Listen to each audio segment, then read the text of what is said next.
All right, as we keep our White History Month going, let's talk about some white sitcoms that raised us.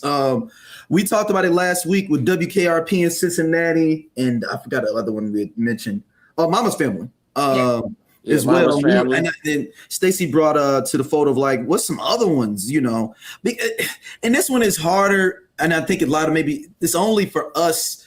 If you're not 37, 38 and older, you kind of have way more control of your TV watching, and I mean options wise. Yeah. So you started maybe watching some shows that if you were 5-6 years younger, you probably would have never even thought about watching because of this syndication and like I only got 6 channels. So I gotta watch something before I gotta do this homework. So I mean, I'll start for mine. One of mine was Mr. Belvedere, man. Mr. Belvedere, I remember. Mr. Belvedere, man. Right. Shout out to Bob Euchre, St. Louis as well. I want to mention this. We lost someone the other day that was on a TV show. That was a white sitcom that was on the WB, which became CW, but we lost Dawson. We lost Dawson. And he was, so James Vanderbeek, Dawson from Dawson's Creek, that was if you were into it at that time, that was your soap opera. That was your teenage soap opera. Like your parents, grandma, whatever, right? They watched the stuff, you know, they watched Young and the Restless and All My Children and General Hospital, but you had your teenage soap opera. And we lost Dawson. So that's one of those coming of age white sitcoms that did kind of raise you. At that time. I wasn't really big on Dawson. I know it was a big show, but I used to watch that other WB show, Seventh Heaven, with all the kids. So the funny thing is, I wasn't a Seventh Heaven person. Yeah, I used to watch Seventh Heaven. Like I saw episodes of it. It was fine. But Dawson was right up my alley. So Dawson, but at that same time though, those teenage sitcom, and we'll get to this when we talk about age appropriate shit later on, but it was right up my alley. So Dawson and I'm not like even Beverly Hills 90210, even though they were old as hell. Yeah, I watched a few episodes and I remember but like just the regular sitcoms were that Mama's Family, then again, even just shit like Golden Girls or Empty Nest and the whole TGIF lineup, everything that came on TV on Friday night, right? TGIF Thursday. What do they call Thursdays on NBC? Must See TV. Must See TV. Those Must See TV. So all of those things. Even on Nickelodeon, watching Clarissa Explains It All and Hey Dude. And Hey Dude actually just had a thing at the ranch in Tucson. And then what was the other one? The reunion? Yeah, they just had like a little reunion thing. I'm not like you can look it up. There was if it hasn't happened yet, it's about to happen. They are having a little Hey Dude reunion thing at the actual ranch. Just happened January 31st, 2026. Like it hasn't it just happened. There was a show called 16. There was a soap opera that was on. I want to say that I saw it on Nickelodeon, and if I didn't see it on Nickelodeon, maybe I saw it on regular TV. But Ryan Reynolds was on that, like a young Ryan Reynolds. So there were all these unfortunately, there were not. Even today, there were not a lot of options for if you were a black kid or any other race other than just regular ass white. There were not a lot of options for shows that you could that showed you, right? If you were lucky, you got one black kid on the show, right? And somebody was in the class that'd be on there now and then. Yeah, you got what was the show? California Dreams. You got the one black dude who did something. Right, and Saved by the Bell, you had Saved by the Bell. Hang Time. And which is so crazy because Lisa wasn't even supposed to be black. Like that Lark Voorhees was able to get that role. But yeah, those white sitcoms, that's what we saw. Like that's what raised us. And to that point, mentioning Blossom, though, Stacey, that one was one of the first ones. I remember having an interracial relationship on a TV show. On where? Blossom. Remember Yeah, Blossom? The Black girl in Vegas. The older brother. Yeah. Yeah. That's one of the first times I seen an young interracial relationship on TV. Yeah. Yep. So there were, but the highlight of those white sitcoms is that although we didn't see us, there were still things that you could relate to. It was relatable. It was like relatable. It wasn't far-fetched. It made sense. Yeah, because Saved by the Bell, they was a little bit older than us, but we was more in that Boy Meets World. Yep. You know, Boy that was like our, him and Topanga, that was the new Kelly and Zach. Correct. That you were absolutely correct. And then another one was Wonder Years. Yeah, Wonder Years. Know what? I watched Wonder Years, but I did not watch Wonder Years. Yeah, everybody black dude had to think of winning. You know what? I was heavy on even though we found out she was racist, Roseanne. Roseanne was big. She had the dopest Halloween episode. Yeah, I love Roseanne. Like I absolutely watched Roseanne. I probably watched Roseanne until I didn't watch the Connors when they rebooted.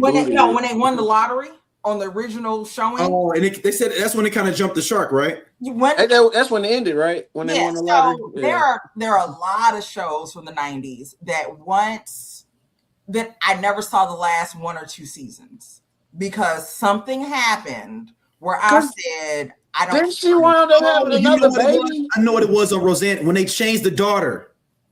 It wasn't even that. No, she had another baby with the new Becky. No, they made a new Becky. They even made fun of the fact that the new Becky ended up being on one of the stars of Scrubs.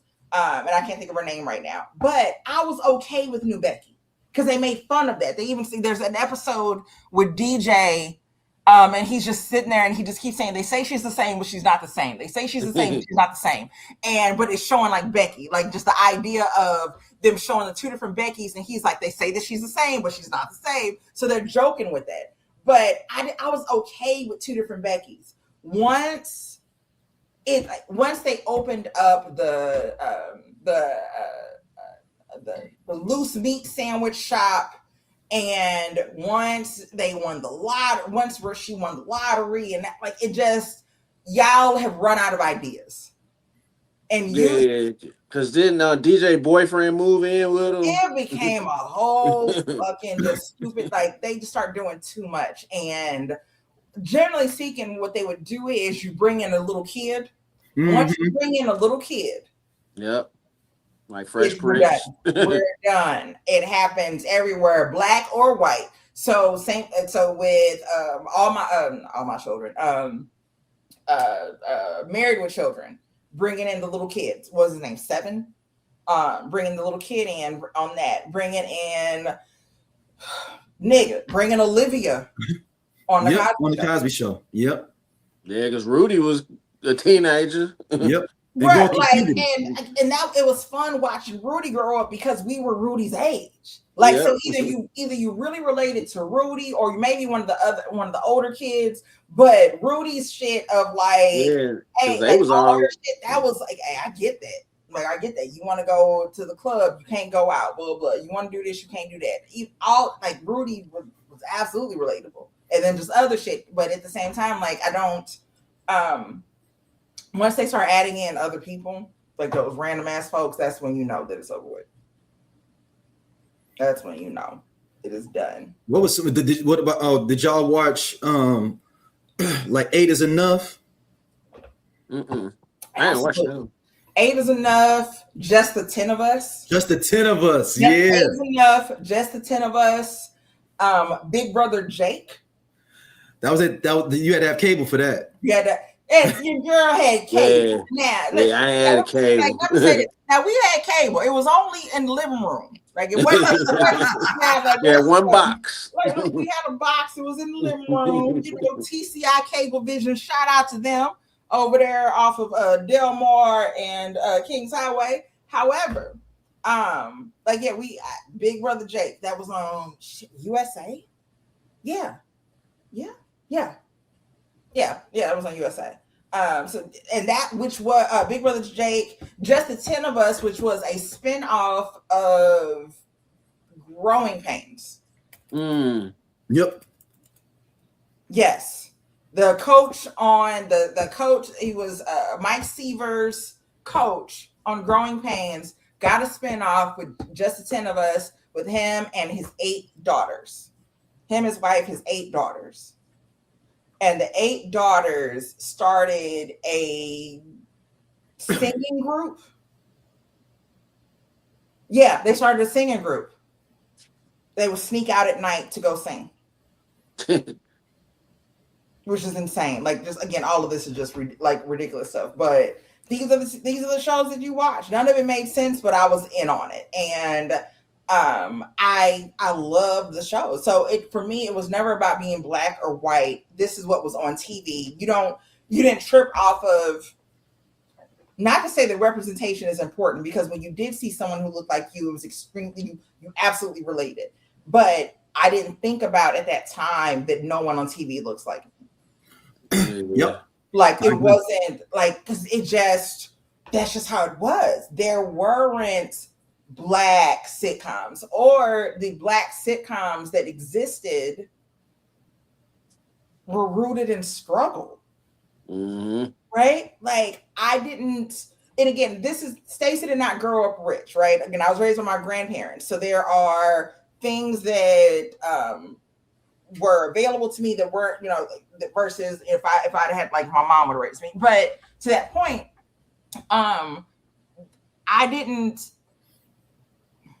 the Good Times wasn't relatable for me. Right? Like, I knew that there were people on there that looked like me, but it wasn't relatable to me. I did relate more to A Mama's Family. Again, you got grandma, right? Like, you got grandma that's there. Or just other shows where, again, mom and dad or the parents go to work and the kids go, like, if the parents go to work, the kids go to school, and we're not worried. No one is talking about the idea that something is about to be cut off. Like, that's not the life that I grew up with. And again, that doesn't make me better or worse than anyone, but that didn't make sense to me. Like, why would y'all can't pay this bill? That wasn't my life. Yeah, a show I related to was even though it wasn't on long, was the one with Red Fox, Royal Family. I related a lot to that. The Royal Family. He died on the show. Yeah. In real life, like, on the set. Like, and then one that and I hate this guy now, but I loved it then, especially it was in and I think it might have been made just for syndicate. Charles in Charge, man. Oh yeah. Charles in Charge. Look, man, Charles in Charge is the shit. Scott Bale's a piece of shit. But who's the boss? So fucking bad that Scott Baio is dog trash now. He's a piece of shit, but Charles is awesome. Charles in Charge of, like, bruh, yeah, these parents literally had some college kid move into their home. Yeah, their children. All right, this brings me back to my orphan thing. All right, the black kids was the orphans, but all right, you had Charles in Charge, and there was another show where they had a dude just move in. Was it Mr. Belvedere? Damn, not Three's. It was like Three's Company, Charles in Charge. It was another show where they had like an old uncle or big brother, like step by step. Who's the boss? Who's the boss? Yeah, what was Tony Danza? He was a former baseball player that became a maid. Yeah, he was like a maid, but he also brought his daughter with him, right? Yeah. So that takes Melissa Milano. That takes a little bit of the creepiness out of it. Is that this is a man who a single father with his daughter trying to find work, etc. He used to play ball, like he used to play baseball, all of this shit, and this is where he is now. Versus Charles in fucking Charge. Like I said again, in hindsight, when you think about it, y'all let this young guy move college kid move into your house, and then he have like a weird ass friend. Yeah, the one little dude that was like a hornball. He was like a hornball. Yeah, he was trying to fuck the girls. Yeah. Bruh. This okay. So, like I said, the who's the boss? And Tony Danza was grown. He wasn't this again, and he has his daughter with him. Like the creepy person on the show was her mama, was Mona. Mm-hmm. Like, that was the creep. Like that was the crazy person. But yeah, we definitely had orphans and a lot of weird living situations. Yeah, and a lot of white single dads. A lot of white single dads. I mean, you have my two dads. Nigga, which is funny in itself. Y'all truly don't know. Like, there's no way they couldn't have been black. And which is so. And then the thing, hold on. No, think about that. This woman that both y'all mess with just drops the baby off and says it's one of y'all's. Y'all figure it out. That's how the series starts. It's. Like, damn, we gotta go get no DNA test. And that's the first time that I ever saw Stacey Keenan before she was on Step by Step. But to that point, that's the Broadway phenomenon in the movie Mamma Mia is the idea that this woman has this daughter and doesn't know who the dad is, and y'all singing about it. If they would have been black, this shit would have never been greenlit. I didn't even think about that. If you race swap that. Race swap. On the show, if I remember, they got the paternity results, but they decided that they didn't want to know and ripped it up. If I remember. Race swap any show involving unknown paternity. It's an HBO show. Then it turns into an HBO show. It's The Wire. There's no fucking again. The first time that I even heard about the show Mamma Mia or the Broadway show or even the movie, and I'm like, I'm sorry, this show this is about what? Excuse me. So it went 3 seasons too. Y'all made a whole movie, there's a whole friend about not knowing the paternity of this kid, because this is funny. Like, it's not that it's not funny, but it's, again, I know good and fucking well if they would not have been black, if they'd have been would not have been white, they'd have been black, it would have been completely different. Make Mamma Mia right now with black people. Oh, you couldn't have. There's you can't. You got me fucking. It'd be a new Medea special. Bruh, that's it. Tyler Perry would take it. They would call us every fucking name in the book of the irresponsibility, and this is promoting promiscuity, and it's showing that marriage isn't important, and all this shit. But now you get Meryl Streep and some white bitches up in there, and it's a hit. But anyhow, it's a classic. Since we talking about TV, and we can even talk about it more. You got the Tommy Westphall Universe. Dive in this for a second. I mean, I know it is, but explain this to the listeners how this craziness is goes. Okay. A very long time ago, in the 80s, there was a TV show called Saint Elsewhere. In the series finale of Saint Elsewhere, so Saint Elsewhere was a medical drama. The name of the actual hospital was Saint Augustine, or no, Saint LG. Hey, this cool ass Scott from the I Love 90s Music Podcast. Hit that subscribe button right now. Like it on the SOLC Network. You finna get all the real deal on the 90s, the 2000s, and the splash of that 80s. Do it right now, man, and I'll be your friend.